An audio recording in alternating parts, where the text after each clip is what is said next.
ఇక్కడ 2వ దినవృత్తాంతములు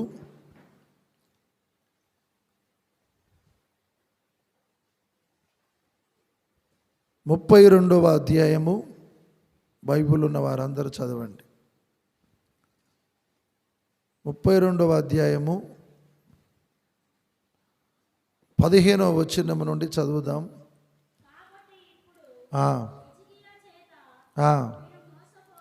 కాబట్టి ఇప్పుడు హిజ్కియా చేత మోసపోకుడి,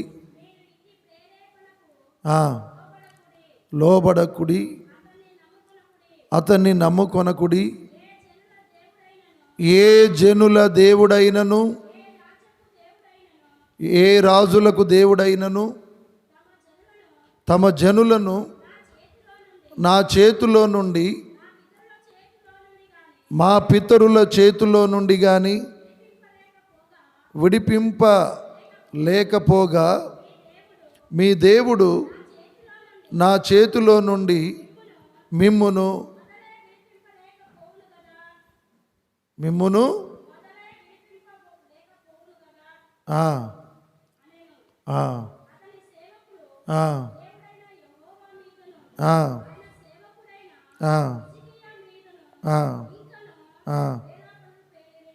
ప్రైజ్ ది లార్డ్.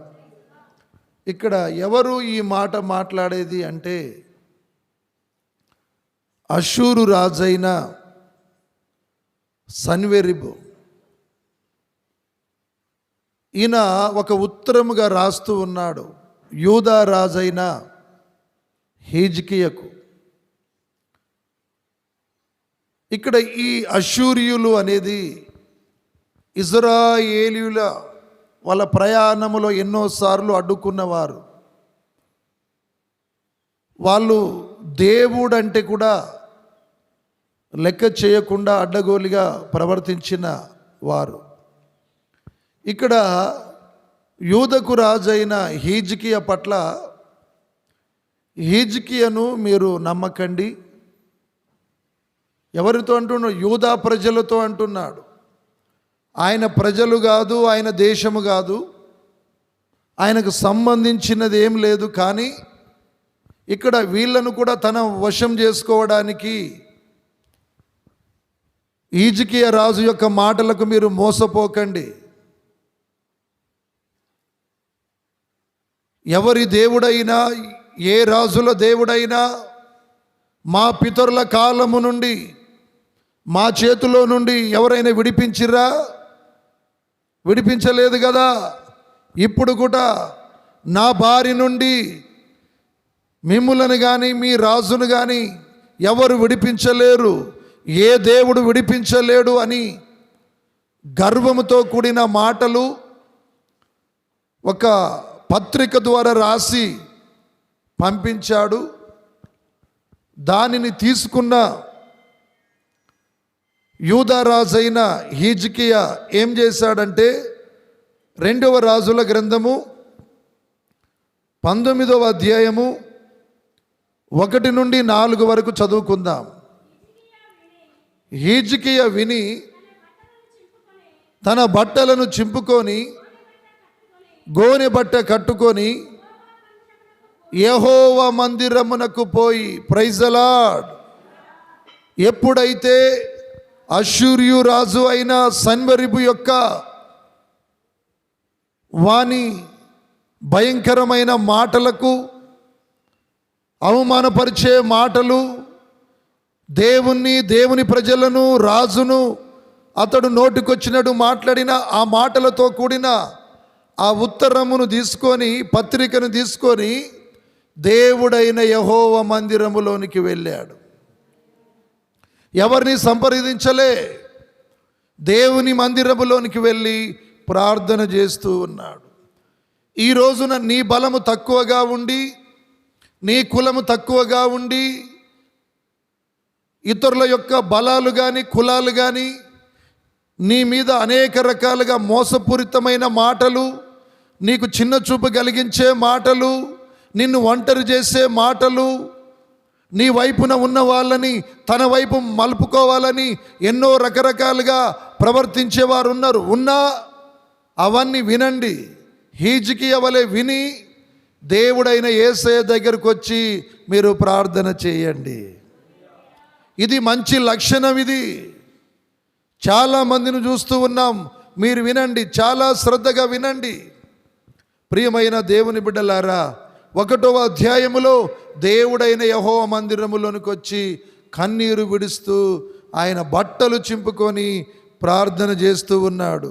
అలాగనే 2-3 వచనాలు.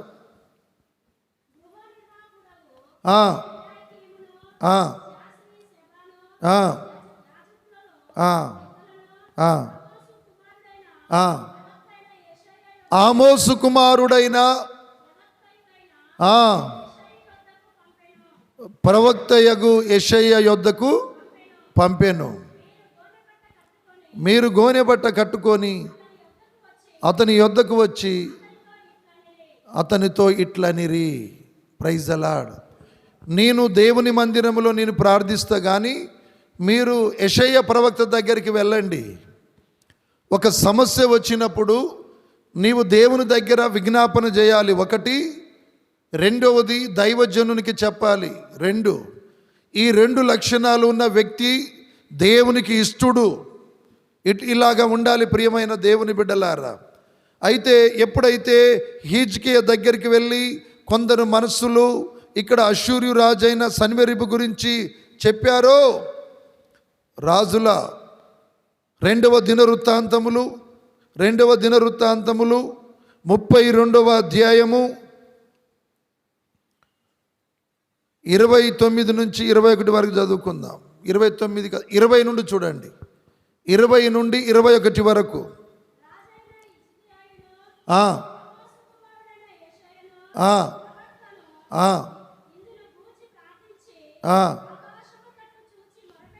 ఎవరెవరు ప్రార్థించారు?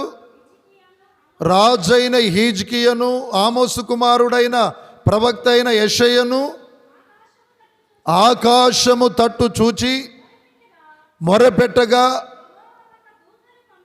యెహోవా ఒక దూతను పంపెను. అతడు అష్షూరు రాజు అయిన దండులో సైన్యములో ఉన్న వారిలో పరాక్రమశాలులైన సేనా నాయకులు 185,000 మందిని సంహరించాడు దేవుడైన యెహోవా. చూడండి ప్రార్థన ఎంత విలువ కలిగిందో. అందుకనే ప్రార్థన చేయండి, మొరపెట్టండి. ఆకాశమందున్న దేవుని వైపు మీ కన్నులెత్తి చూడండి. ఎప్పుడైనా రాజైన హిజ్కియా యొక్క ప్రార్థన, ప్రవక్త అయిన యెషయా ప్రార్థన దేవుడు విని ఒక దూతని పంపితే అష్షూరు దండులో ఉన్న పరాక్రమశాలులైన సేనా నాయకులను, ఆ సైన్యానికి ఎవరు బలము కలిగి ఉన్నారో వాళ్ళందరినీ సంహరింపచేసి సిగ్గుతో, సన్వెరిబు సిగ్గుతో వాళ్ళ దేశానికి పారిపోయిండు. నోటికొచ్చినట్లు నా బారి నుండి మిమ్ములను ఎవడు విడిపించగలడు? ఏ రాజు విడిపించగలడు? ఏ రాజుల దేవుడు విడిపించగలడు అని అహంకారంతో మాట్లాడాడు. ఏ పరాక్రమశాలులను బట్టి అతిశయపడ్డాడో, ఏ సేనా నాయకులను బట్టి గర్వపడ్డాడో, రాజైన హిజ్కియా యెషయా ప్రార్థన ద్వారా పరలోకము నుండి దూత దిగివచ్చి పరాక్రమశాలులైన వారిని, సేనా నాయకులను, అధికారులందరినీ కూడా నాశనము చేసింది. నీవు హిజ్కియా లాంటి మనస్తత్వాన్ని కలిగి ఉండాలి.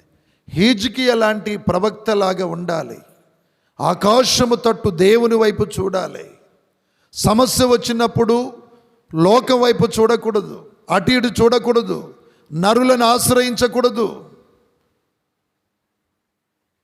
నీవు దేవుణ్ణి నమ్ముకున్నందుకు నీ భక్తి సరిగా ఉండాలి. మధ్యన ఫోన్ వస్తే పోకూడదు. నేను ఎప్పుడు చెప్తుంటా, నాగలి మీద చేయి పెట్టిన వాడు వెనకకు చూడొద్దు అని. యేసుక్రీస్తుని వెంబడించిన వాళ్ళు సమస్తాన్ని విడిచి వెంబడించారు. అరక దున్నుతున్న ఎలీషాను దేవుడు పిలిస్తే అక్కడనే కాడిని విరగొట్టి ఎడ్లను వధించి అక్కడ వండించి అక్కడనే దాన్ని వండి వడ్డించి ఏమి లేనివాడై యెహోవాను అనుసరించాడు. ఏదైనా ఈ లోకములో నీకు ఆధారం ఉంటే దానికే ఆనుకోవాలని చూస్తావు. ఏదైనా ఈ లోకములో నీకు దిక్కు ఉంటే, ఈ లోకములో ఏదో ఒక బలం ఉంటే దాని మీదనే సగము నువ్వు ఆధారపడతావు. యేసుక్రీస్తుకు నమ్ముకున్న వానికి కులం పక్కకు పెట్టాలి, బంధువులను పక్కకు పెట్టాలి, చుట్టాలను పక్కకు పెట్టాలి. తన విశ్వాస జీవితంలో దేవుని నమ్ముకున్నందుకు దేవుని మీద ఆధారపడితే ఆయన ఇటువంటి కార్యములు చేస్తాడు. ఆయన ఇటువంటి కార్యములు చేస్తాడు. యేసు నామానికి మహిమ కలుగునుగాక. చూడండి, హిజ్కియా రాజు పట్ల దేవుడు ఎంత గొప్ప కార్యం చేశాడు, ఎటువంటి విజయాన్ని కలగజేశాడో ప్రియమైన దేవుని బిడ్డలారా. అయితే 23వ వచనాన్ని చదువుకుందాం. 2వ దినవృత్తాంతములు 32:23. అనేకులు యెరూషలేములో యెహోవాకు అర్పణలను యూదా రాజైన హిజ్కియాకు కానుకలు తెచ్చి ఇచ్చిరి. అందువలన అతడు అప్పటి నుండి సకల జనుల దృష్టికి ఘనత నొందిన వాడై జీవించాడు. హల్లెలూయా చెప్పుదాం, చేతులెత్తి చెప్పుదాం. యూదా ప్రజలందరూ కూడా కానుకలు తీసుకొని వచ్చి యూదా రాజైన హిజ్కియాకు. ఎందుకంటే హిజ్కియా ప్రార్థన చేశాడు, ప్రవక్త అయిన యెషయా ప్రార్థన చేశారు. దేవుడు వాళ్ళ ప్రార్థన విన్నాడు, దేవుడు వాళ్ళ పక్షమున ఉన్నాడు. అందుకనే దేవుని దూత ఈ భూలోకానికి దిగివచ్చి పరాక్రమశాలులైన 185,000 మందిని, సేనా నాయకులను, అధికారులను నాశనము చేసిందని ఎరిగి వాళ్ళ కష్టార్జితములో వాళ్ళ కానుకలన్నిటినీ తీసుకొని వచ్చి హిజ్కియా రాజుకిస్తే అక్కడ ఉన్న రాష్ట్రాలలో, రాజ్యాలలో హిజ్కియా గొప్ప ఘనత పొందినవాడైనాడు. గొప్ప ఘనత, పేరు ప్రతిష్టలు వచ్చినాయి, విజయాలు జరుగుతున్నాయి, ఆర్థికంగా మరి ఆయన ఎదుగుతున్నాడు. చూడు, ప్రజలు చూడండి, ఈ రోజున ఆ ప్రజల్లాగా మనం ఉన్నామా? వినండి దయచేసి, ఆ ప్రజల్లాగా ఉన్నవా మనం? వాక్యము అంటే, క్రైస్తవులు అంటే ఏది వింటున్నావో దాని ప్రకారం చేసినప్పుడే నువ్వు క్రైస్తవురాలు. ఏ మాట అయితే వింటున్నావో ఆ మాట ప్రకారం నువ్వు జీవించినప్పుడే నువ్వు విశ్వాసివి. ఆ రోజున దేవుని యొక్క విజయాలను గాంచి ప్రజలందరూ మందిర అభివృద్ధి కొరకు, యెరూషలేము అభివృద్ధి కొరకు, రాజ్య అభివృద్ధి కొరకు వారు కానుకలు తీసుకొని వచ్చారు. ఆ కానుకల కొరకు, అర్పణల కొరకు ఆయన కొన్ని ఆ నిర్మాణాలు కొనసాగించాడు. ఆయన ఈ రోజున ఆలోచన చేయండి, ఒకప్పుడు తీసుకొచ్చిన వారు తీసుకురావట్లేరు. వాళ్లకు దేవుడిచ్చిన దానిలో నుంచి ప్రథమ పాలు కానీ 10వ వంతు కానీ తీసుకురావట్లేరు, లేక ప్రత్యేక అర్పణలు తీసుకురావడం లేదు. ప్రజలలో చూడండి ఎంత తేడా ఉన్నదో ప్రియమైన దేవుని బిడ్డలారా. అంత గొప్పగా దేవుడు హిజ్కియాను మరి ఆశీర్వదించాడు, ఘనపరుస్తూ ఉన్నాడు. అదేవిధముగా 31వ అధ్యాయం దినవృత్తాంతములు, 2వ దినవృత్తాంతం 31వ అధ్యాయము 10వ వచనాన్ని మనం చదువుకుందాం.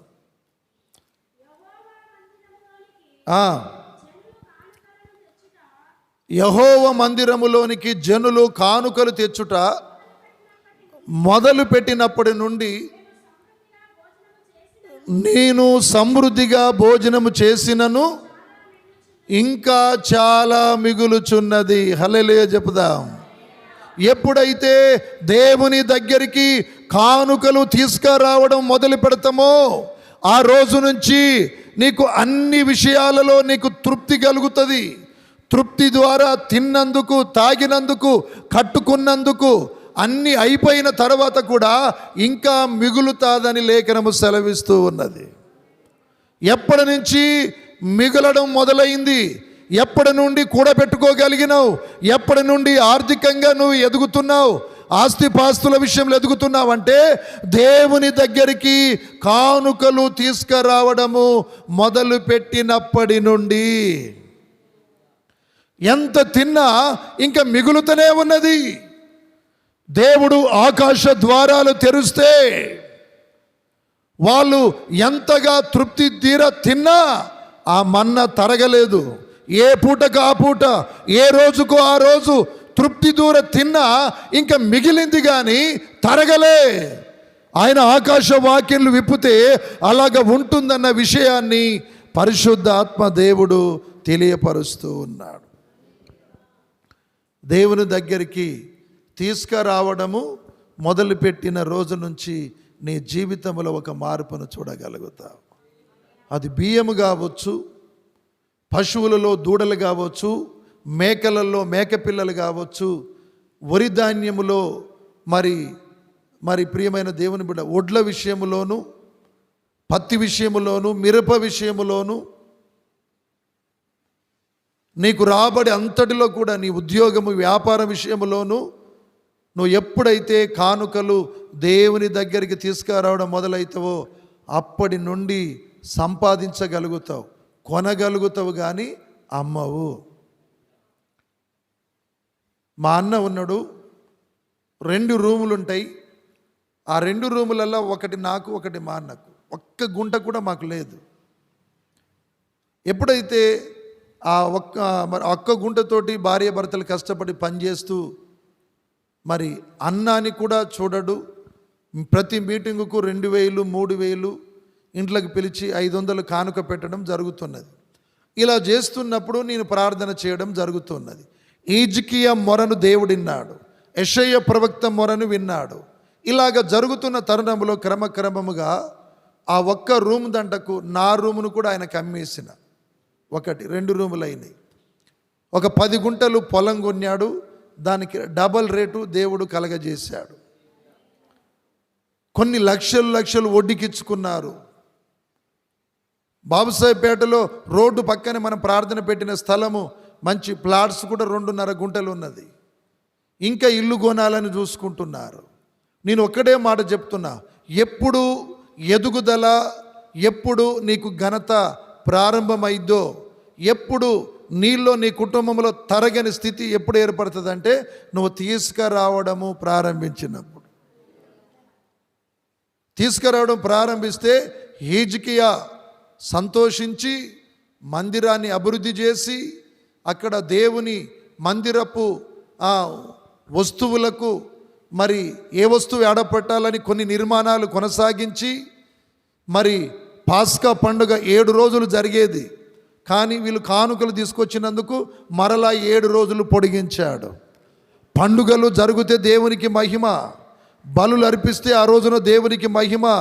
ఈ రోజున మీటింగులు జరగాలన్నా, మందిరం అభివృద్ధిలోనికి రావాలన్నా, మీలో ఏది తరగకుండా మీరు ఆశీర్వాదకరంగా ఉండాలన్నా మీరు దేవుని దగ్గరికి తీసుకురావడము ప్రారంభించాలి. ప్రారంభిస్తారా? హల్లెలూయా. చాలామంది తీసుకురావడం మొదలుపెట్టినప్పుడు కోల్పోయారు. పొనుగోడు నుండి ఒక స్త్రీ వచ్చేది. మనం ప్రార్థన చేస్తే అంటే దేవుడిచ్చిండు ఆమెకు, దేవునికి కృతజ్ఞత లేనందుకు అది పోయింది. ఇక్కడ ముందల కూర్చున్నావా, ఈమె కృతజ్ఞత లేనందుకు ఈమె పోయింది. గవర్నమెంట్ ఉద్యోగాలు పోవడం ఏంది? రాత్రికాలం మనం వినలే, నేను వారికి సింహము వంటి వాడనైతే, నేను మార్గములో పొంచి ఉన్న చిరత పులినైతే, నేను పిల్లలు కోల్పోయిన ఎలుగు బంటు వలె నేనుంటా అంటున్నాడు. అన్ని రోజులు నీవి కావు, అన్నిటిని అలసడగా తీసుకోవద్దు. ఆశమాశాల భక్తి చేసినవనుకో, సైతానుడు కాదు నీకు శత్రువు, దేవుడే. దేవుని యొక్క రుచిని ఎరిగిన నేను ఒక మంచి వ్యక్తిని చూసి నేర్చుకోండి, ఒక మంచి స్త్రీని చూసి నేర్చుకోండి, మంచి దైవజనుని చూసి నేర్చుకోండి, మంచి విశ్వాసిని చూసి నేర్చుకోండి. ప్రియమైన దేవుని బిడ్డలారు, అన్నీ పోయినాయి, అందరికీ ఏమున్నాయి? ఆరోగ్యాన్ని కూడా కోల్పోతున్నారు. వినండి, మీరు మంచి క్లియర్గా అర్థమవుతుంది. 32వ అధ్యాయము 2వ దినవృత్తాంతములు 32వ అధ్యాయము 24 నుండి మనం చదువుకుందాం.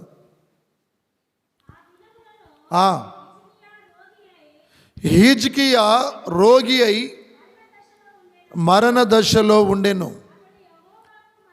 అతడు యెహోవాకు మొరపెట్టగా ఆయన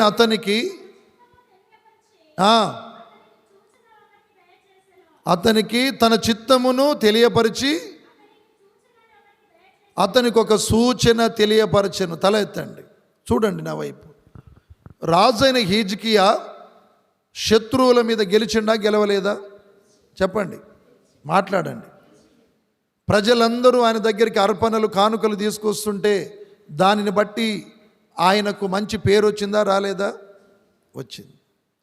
వచ్చినప్పుడు ఆయన ఎలా ఉండాలంటే దేవుడు చేసిన మేలులకు తగ్గ ఆయన ప్రవర్తన ఉండాలి. దేవుడు చేసిన ఉపకారములకు తగ్గ నీ ప్రవర్తన, నీ గుణము ఉన్నప్పుడే అవన్నీ నీలో ఉంటాయి. ఈయనకు ఒక జబ్బు వచ్చింది. ఎట్టొచ్చింది జబ్బు?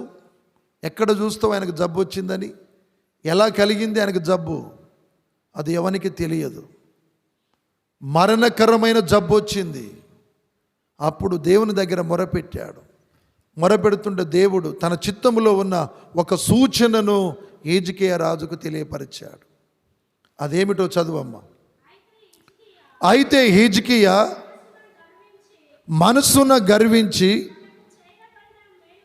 తనకు చేయబడిన మేలుకు తగినట్లు ప్రవర్తింపనందున అతని మీదికి యూదా యెరూషలేము వారి మీదికి కోపము రాగా హిజ్కియా హృదయములో గర్వమును విడిచి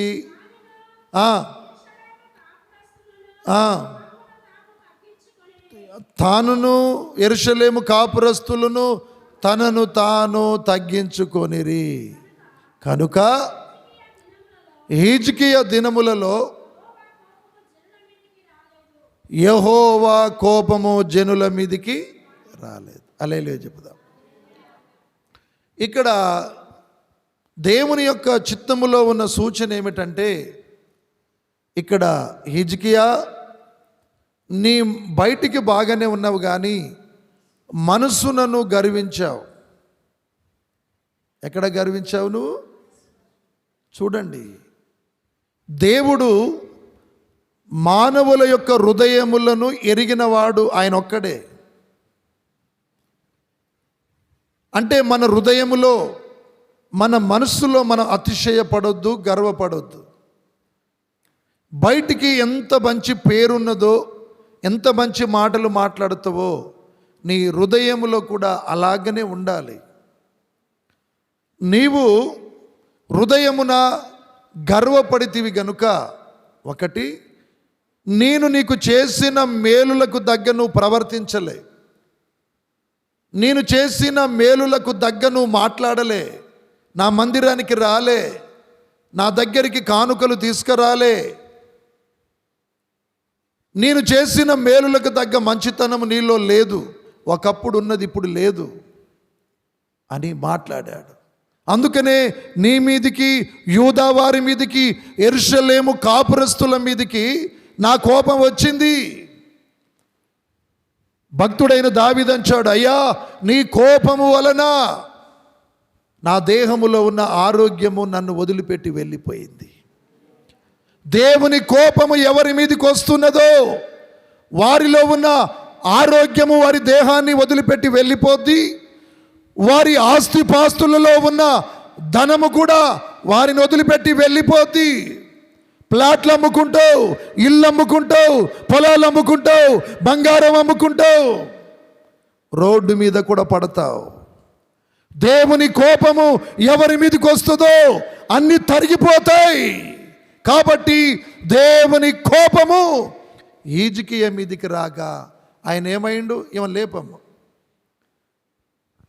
అక్కడ ప్రియమైన దేవుని బిడ్డలారా గుర్తుపెట్టుకోండి, ఖాళీ స్థలములో నిద్రపోతా, ఖాళీ స్థలములో నేను ఏదైనా చేస్తా. ప్రార్థన సమయం వచ్చిందంటే యుద్ధము చేయడానికి కత్తి పట్టినప్పుడు కూరబట్ల పడితే శత్రువు యొక్క ఈట గుండెలో దిగిపోద్ది, చచ్చిపోతాం మనం. ప్రార్థనకు అలర్ట్గా ఉండాలి. మిగతా టైంలో అన్ని బంద్ చేసి రెస్ట్ తీసుకోవాలి. ప్రియమైన దేవుని బిడ్డలారా, మానవ జీవితంలో నువ్వు ఏమాత్రం నెగ్లెక్ట్ చేసినా హిజ్కియా మీద దేవుడు ఇటువంటి గురి పెట్టాడని హిజ్కియాకు తెలియదు.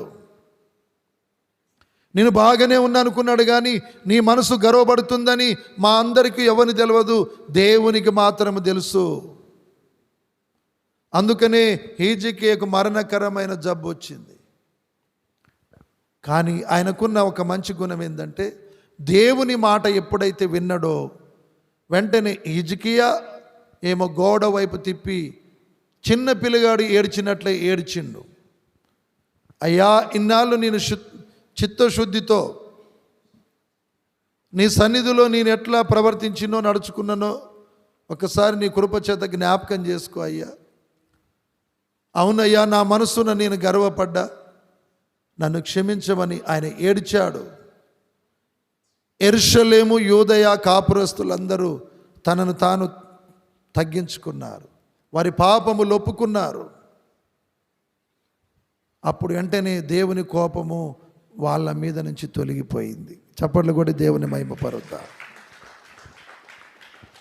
అర్థమవుతున్నవారు అర్థమవుతుందా? దానియేలు గ్రంథములో ఉంటుంది 5వ అధ్యాయం 20వ వచనములో మనం చూసుకున్నట్లయితే, నెబుకద్నెజరు మనసును అతిశయించాడని రాయబడినది. చదువయ్యా, భక్తిలో బద్మాషి వైతవేంద్ర చదవంటే ఏషాలయోధు బిడ్డ నువ్వు అనుకుంటున్నావేమో. నీ హృదయాన్ని చదువుతా నేను. పులిపీఠం దగ్గర నుండి చూస్తున్నా, ఇక్కడ ఎవరి హృదయం ఎటువంటిదో నేను చదువుతున్నా నేను. అయినప్పటికీ కూడా తెలియనట్టే ఉండాలి. వాక్యము ద్వారా అర్థం చేసుకొని మారితే బతుకుతారు, లేదంటే చాలా నష్టాలకు గురవుతారు. యూదయ యెరూషలేము కాపురస్తులు తగ్గించుకున్నారు, పశ్చాత్తాపడ్డారు. ఎంత మెలకువ కలిగి ఉండాలి, విలువ కలిగిన వాక్యం. ఎవడు చెప్తాడండి ఇటువంటి మర్మాలు? రాజుల చరిత్రలో నుండి ఎవరు చెప్తారండి మీకు? చదువమ్మా. అయితే అతడు మనస్సును అతిశయించి బలత్కారము చేయుటకు అతని హృదయమును కఠినము చేసుకొనగా దేవుడు అతని ప్రభుత్వమును అతని యొద్ద నుండి త్రీసివేశాడు. హల్లెలూయా చెప్పుదాం. ఇక్కడ గుర్తుపెట్టి వినండి మీరు. ఇక్కడ ఒక రాజు ఉన్నాడు. ఆయన ఎవరిని చంపాలన్నా చంపగలిగిండు, ఎవరిని బతికించాలన్నా బతికించగలిగిండు. ఏ యుద్ధం మీద పడినా ఏ రాజుని ఏమి చేయాలన్నా చేయగలిగిండు. ఆయన అన్నిటి మీద అధికారాన్ని దేవుడిచ్చినప్పుడు మనసులో అతిశయించాడు, గర్వపడ్డాడు మనసులో. నేను ఒక మాట చెప్పనా? తలెత్తండి, తలెత్తురా రే, తలెత్తుడు చూడు. ఇన్నిసార్లు నాన్న ఆయమైన వాళ్ళకు పొడవాల్సిన అవసరం లేదు. ఒక్క మాట చాలు. ఒక్క మాట గుండెను గుచ్చుకొని వెంటనే ఇది నా గురించే అన్నవని వెంటనే ప్రార్థన చేసుకోవాలి. గర్వము అనేది నీ పాపములను ఒప్పింపకుండా చేస్తూ ఉంటుంది. గర్వానికి ఉండే భయంకరమైన గుణం ఏంటిదంటే, నీ తప్పును ఒప్పుకోకుండా చేస్తుంటుంది గర్వం. అంటే గర్వము నీవు సరైన వ్యక్తివే అని నీకు చెప్తుంటుంది. పూర్తిగా నాశనం అయిపోయినంత వరకు ఆ గర్వము నీ తప్పును నీ పొరపాటును ఒప్పుకోకుండా చేస్తుందట. అది అంత భయంకరమైంది. అది అవసరమైతే ఒకడు తిమ్మాపురంలో ఉన్నాడు, పెళ్లి కాకముందే చనిపోయిండు పాస్టర్. వాడు చనిపోయినంత వరకు హృదయాన్ని కఠినపరుచుకున్నాడు, హృదయములో గర్వపడ్డాడు. చచ్చిపోయినంత వరకు రాలే. కొంతమంది ప్రాణం పోయేంత వరకు కూడా ఆ గర్వము ఆ వ్యక్తిలో ఉన్న తప్పులను ఒప్పింపజేయనీయదు, మారనీయదు. కానీ ఈ రోజున ఆ భయంకరమైన గర్వము నుండి బయటపడాలంటే హిజ్కియాలాగా, నెబుకద్నెజర్ లాగా. నెబుకద్నెజరు ఎప్పుడైతే దేవుడు నెబుకద్నెజరు యొక్క అధికారాన్ని త్రీసి పారవేశాడో ఆయన అడవికి పంపిండు. అడవికి ఒక పశువులాగా అడవిలో ఉండి వానకు ఎండకు తడిచి వెండి గోర్లు పెరిగి ఈకలు పెరిగిన తర్వాత అప్పుడు ఆకాశం వైపు చూశాడు. ఆకాశం వైపు చూస్తే అప్పుడు అర్థమైపోయింది, నాకు దేవుడు నన్ను ఒక ఉన్నతమైన స్థితిలో కూర్చోబెట్టింది ఆయనే, ఆ స్థితిలో నుంచి నన్ను దింపింది ఆయనే. నేను ఆయన దృష్టికి నేను అతిశయపడ్డా, గర్వపడ్డా అని ఎప్పుడైతే ఒప్పుకున్నాడో మళ్ళీ అతని రాజ్యం అతనికి దేవుడు మరల ఇచ్చాడు. హిజ్కియాను మరలా బతికించి 15 సంవత్సరాలు పొడిగించాడు. యేసు నామానికి మహిమ కలుగునుగాక. ఈ రోజున ఆలోచన చేయండి, చాలామంది మనసున అతిశయపడుతూ ఉంటారు, మనసున గర్వపడుతూ ఉంటారు. అటువంటి పరిస్థితి, గర్వము అనేది అది ఎటువంటిదో అని సామెతల గ్రంథంలో మనం చదివినాం. 16:18 ఉంటుంది, నాశనమునకు ముందు గర్వము నడుచును, తర్వాత పడిపోవుటకు ముందు అహంకారము నడుచును. అహంకారమైన మనసు నడుస్తుందట. అహంకారమైన మనసు, గర్వపు హృదయం, ఈ భయంకరమైన శత్రువులు. సైతానుడు బయట నుండే వస్తున్నాడు, మంత్రగాళ్ళు బయట నుండే చేస్తున్నారు, శత్రువు విరోధులు బయట నుండి వస్తున్నారు. ఈ గర్వ హృదయము, అహంకారమైన మనసు మనలో నుండి వస్తున్నది. దీని విషయంలో మనము మెలకువ కలిగి ఉండాలి, జాగ్రత్తగా ఉండాలి. ఒకప్పుడు దేవుడు నీకు మేలు చేశాడు, ఆ మేలులకు తగినట్లు నువ్వు ప్రవర్తిస్తే ఆ స్వస్థత అలాగనే ఉండిపోద్ది, ఆ సంతోషం అలాగనే ఉండిపోద్ది. ఇంకా దేవుడు స్వస్థతలు, సంతోషమును ఆర్థికంగా నిన్ను ఆశీర్వదిస్తూ సంఘములో దేవుడు నిన్ను సాక్ష్యముగా నిలబెడతాడు.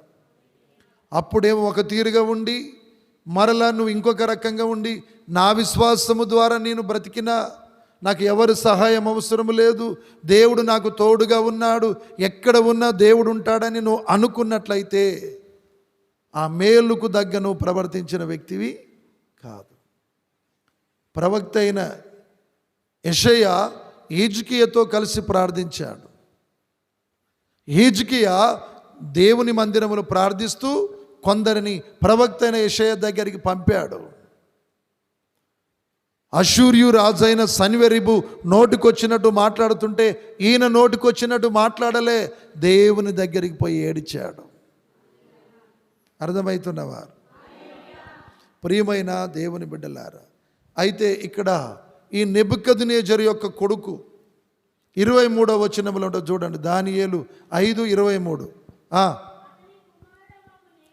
అతని కుమారుడవగు నీవు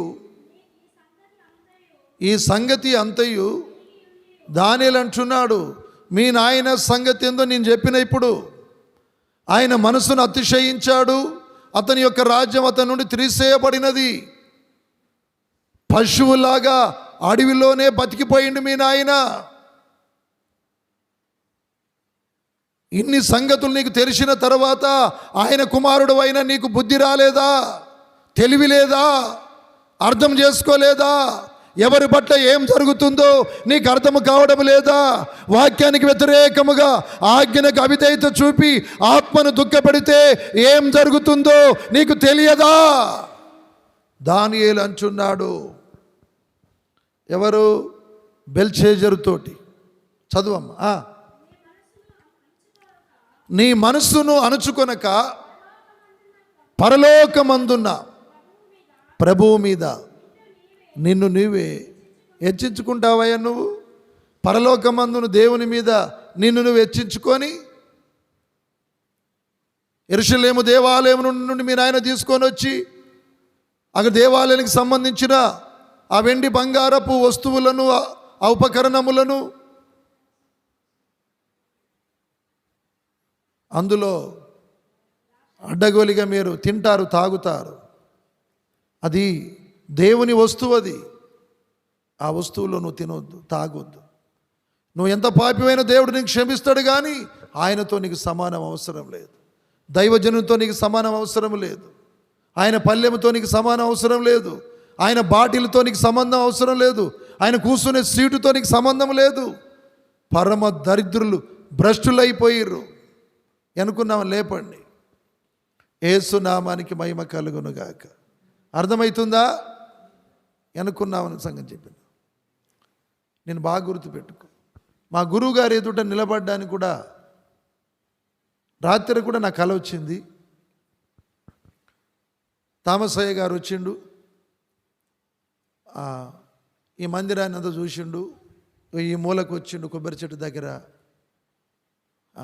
గ్రేట్ యాకోబ్, గ్రేట్, ఇంత గొప్ప పరిచర్య చేస్తున్నావని నాకు ఒక ప్రశంసలు ఇచ్చిండు.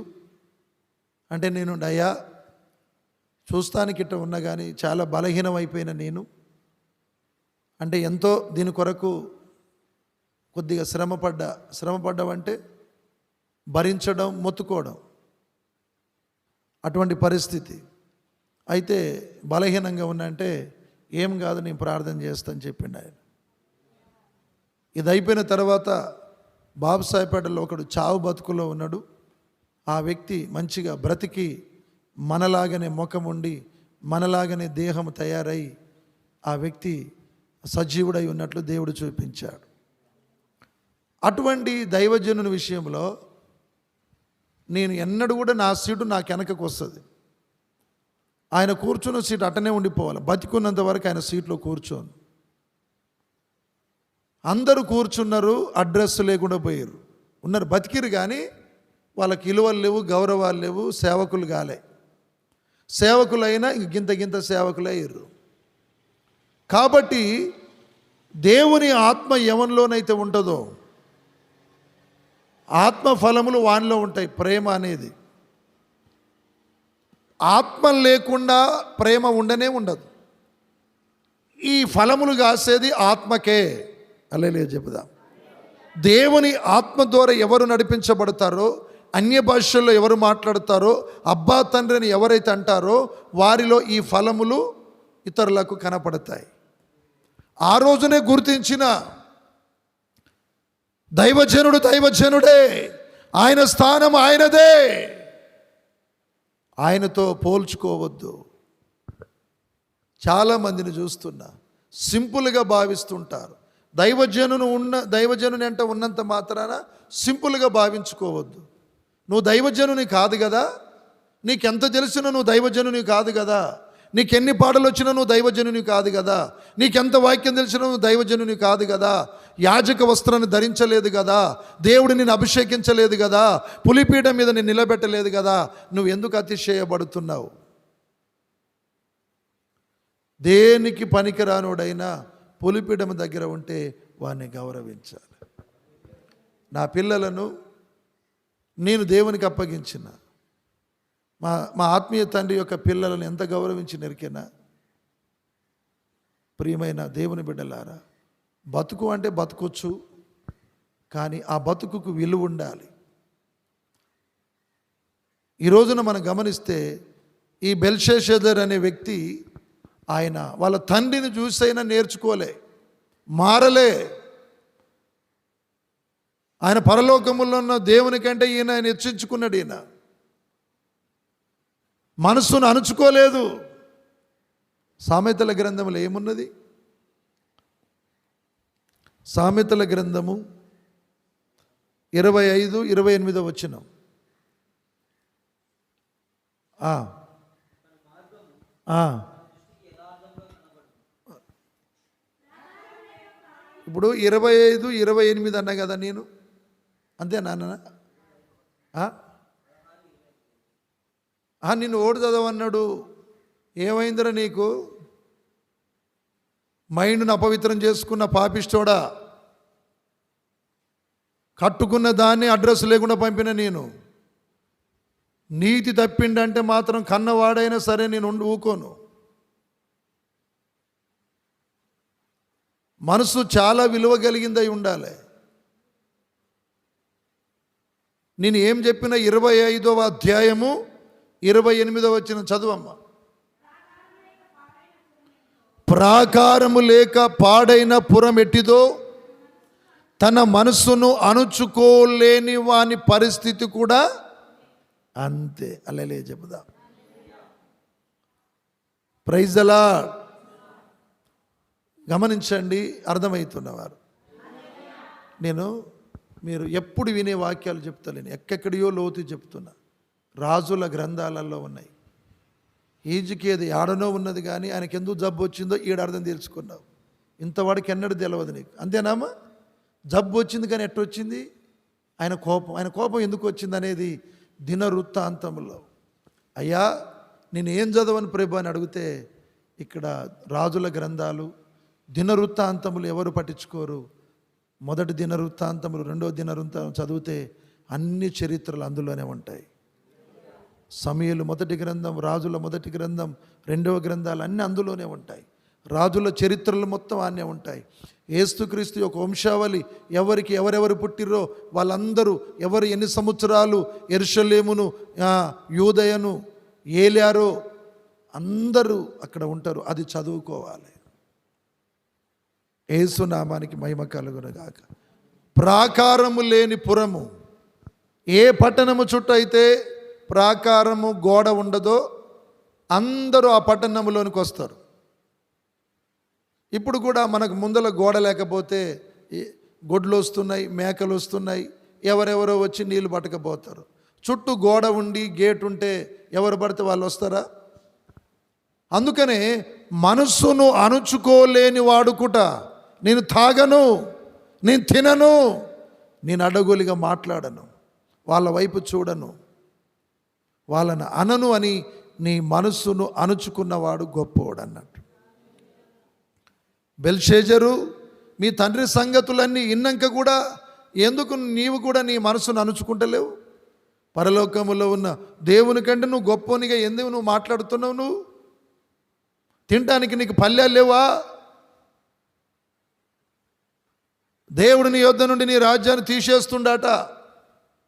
నువ్వు ఆయన దగ్గర ఉన్న త్రాసులో పెడితే నువ్వు తేలిపోయినవాట. నీ లెక్క చూసిండాట ఆయన. మంచి పనులేం కొన్ని ఉన్నాయి, చెడ్డ పనులు ఇన్నున్నాయట. అదే రోజు కల్దీయులు వచ్చి ఆ రోజున ఈయన ఎవరు? కల్దీయుల రాజు. ఆ రోజునే ఆయన చంపబడతాడు.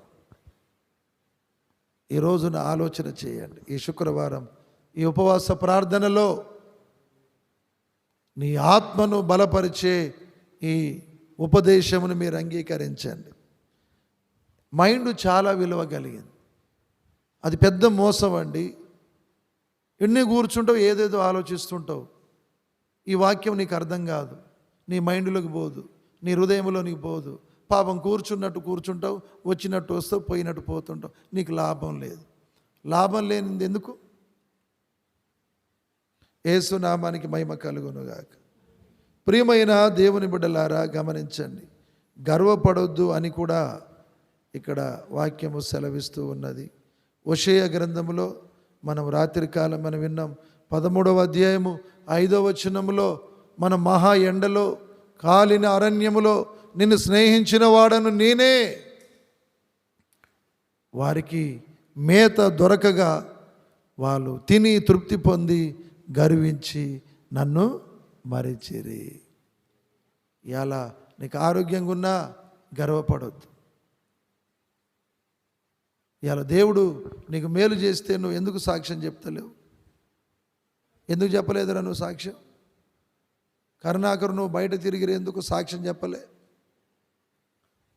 నేను ఒకటే మాట చెప్తున్నా, నీ మేలుకు దగ్గ నువ్వు ప్రవర్తిస్తే దేవుడు ఇంకెన్ని మేలులు చేస్తాడు ఆయన.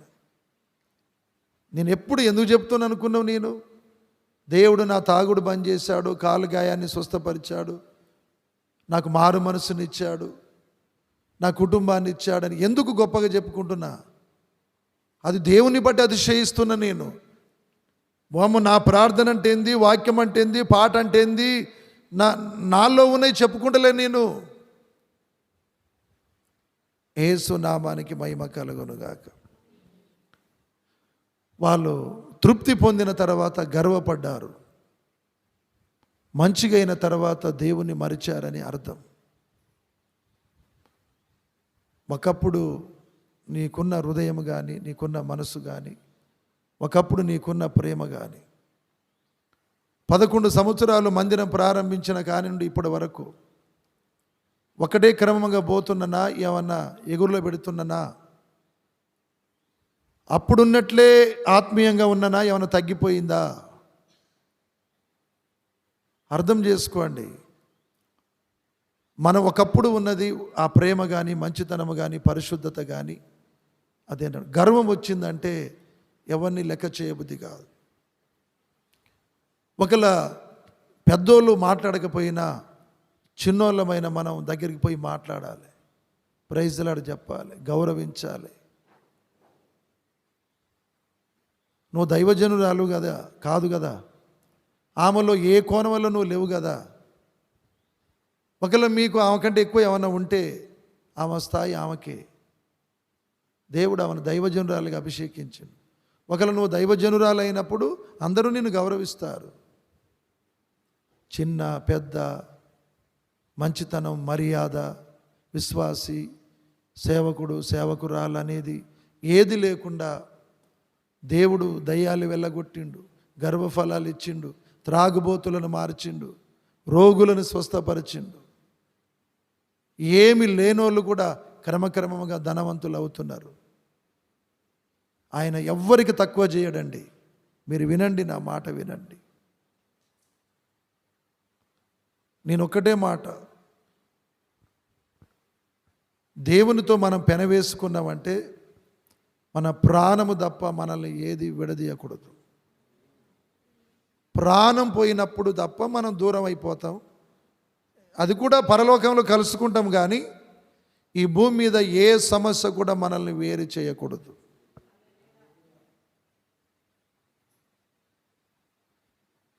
కొంతమంది నేను బాగా ఇక్కడ సిమోన్లో కూడా కొన్ని మంచి లక్షణాలు, బయట మిర్యాలు కూడా కొందరు ఉన్నారు, తిప్రారంలో ఉన్నారు. ఒకప్పుడు ఒక వెలుగు వెలిగి మళ్ళీ చల్లారిపోయారు. బైబిల్ ఏం చెప్తున్నదంటే ఆయన వెలిగించిన దీపం చల్లారుతుందా? మరి ఎందుకు చల్లారిపోయారు మీరు? అటువంటి వ్యక్తులు ఉన్నారు కొంతమంది. వాళ్ళతో సవాసం చేస్తే వాళ్ళలాగా అయిపోతాడా ఏంది వీడు? వాళ్ళు ఎంత ప్రమాదకరమైన వ్యక్తులో నేను వాళ్ళ గురించి తెలుసుకున్నా. నేను ఒక మాట చెప్తున్నా, నేను ఒక వ్యక్తి గురించి పదే పదే అంటున్నానంటే, ఆకాను చూసి ఆశించి తర్వాత దాన్ని తీసుకున్నాడు. చూసినప్పుడు వెంటనే అర్థమైపోద్ది. వాక్యానుసారమైతే ఆశించాలి, ఆత్మానుసారమైతే ఆశించాలి, దేవుని చిత్తమైతే ఆశించాలి. దేవునికి విరుద్ధం అంటే దాన్ని వెంటనే కూడా వదిలిపెట్టేయాలి. ఇది శాపగ్రస్తమైనది. ఈ వెండి బంగారము శాపగ్రస్తమైనది, ఈ స్త్రీ శాపగ్రస్తమైనది, ఈ వ్యక్తి శాపగ్రస్తమైన వాడు. అందుకనే అబద్ధాలు ఆడుతున్నారు, రకరకాలుగా వ్యవహరిస్తున్నారంటే శాపం ఉంటేనే రకరకాలుగా వ్యవహరిస్తారు. మంచోనిలో చెడ్డోనిలో రెండే గుణాలు ఉంటాయి, చెడ్డోడా మంచోడా. రకరకాలుగా వ్యవహరిస్తున్నారంటే శాపము వాళ్ళ మీద మోపబడి ఉన్నది. వాళ్ళలాగా భ్రష్టుడైపోతాడేమో అనుకున్నా, ఆమె అందరి పని భ్రష్టులుగానే మార్చేసిండు వాడు. డబ్బులు అందరి దగ్గర లాగిర్రు. అయ్యా, నా పిల్లలు అట చెడిపోకూడదు, ఈ స్థలంలో అడుగుపెట్టిన వాళ్ళు అట చెడిపోకూడదు. చాలామంది రకరకాల వాళ్ళు ఉన్నారు. మన సహవాసము, మన స్నేహము మంచోళ్ళతోటి చేయాలి. ఫోన్ల ద్వారా కూడా ఆ మాలిన్యం అంటుకుంటుంది. మంచోళ్ళతోటి మాట్లాడాలి. ప్రియమైన దేవుని బిడ్డలారా, దేవుని కోపము హిజ్కియా మీద ఉన్నప్పుడు ఏడ్చి ప్రార్థిస్తే ఆయన కోపం తొలగిపోయింది. దేవుని కోపానికి నీ కోపాన్ని ప్రతీకారం చూపెట్టకే. మనసున గర్వపడకు, అతిశయించకు. ఇన్న వాక్యములో ఉన్న సత్యాన్ని గ్రహించు. ఆ వాక్యానికి నిన్ను చూసుకో, ఎట్టున్నావో నువ్వు. ఆ వాక్యం అనే అద్దములో, ఉపదేశం అనే అద్దములో చూసుకో. ఒకవేళ దైవజనుడు అబ్రహాము భార్య శారా హాగారును ఎంతో శ్రమ పెట్టింది. కానీ దేవుడు ఏమన్నాడు సాక్షాత్తుగా, నువ్వు ఎక్కడి నుండి వచ్చినావు అక్కడికి వెళ్ళు, ఆమె దగ్గర శ్రమపడు. అటువంటి పెద్దవాళ్ళ పట్ల ఎడాపెడగా ఉన్న నీ ప్రవర్తనలో దేవుడు నిన్ను క్షమిస్తాడంటావా? పెద్దవాళ్ళ పట్ల ఎడాపెడగా ఉంటే దేవుడు నీ ప్రవర్తన క్షమించడు. పెద్దవాళ్ళ మనసు గాయపరచబడితే రెట్టింపు గాయం నీకు జరుగుద్ది. కొంతమందికి గర్వము అనేది నేను చెప్తాను కదా, వాన్ని పతనం చేసేంత వరకు కూడా ఆ గర్వము, నువ్వు మంచిదానివే, మంచోనివే, నీళ్ళ ఏం తప్పు లేదని అనిపిస్తుంటుందట. పాప క్షమాపణ రానివదాట హృదయములో మార్పు రానియదాట గర్వం.